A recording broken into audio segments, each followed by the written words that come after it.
Pred necelým rokom dostala spoločnosť Warner Bros. Discovery prvú ponuku na odkúpenie, ktorá prišla z radou Paramount Skydance, ktorá je entita, ktorú dneska kontroluje rodina Ellisonovcov.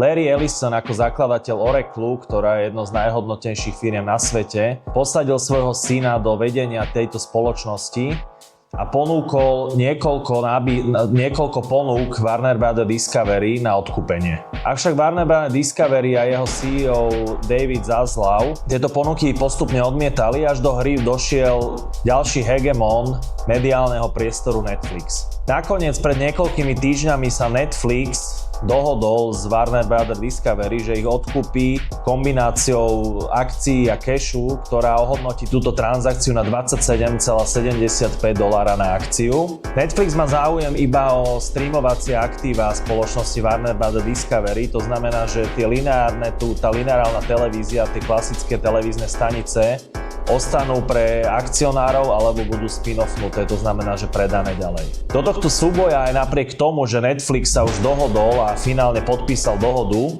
s Warner Bros. Discovery, vstúpil znova Paramount, ktorý dnes ponúkol Warner Bros. Discovery tzv. Hostile bid, to znamená nepriateľskú ponuku, kde ponúka $30 za akciu cash aj spolu s lineárnou televíziou, spolu so všetkými stanicami.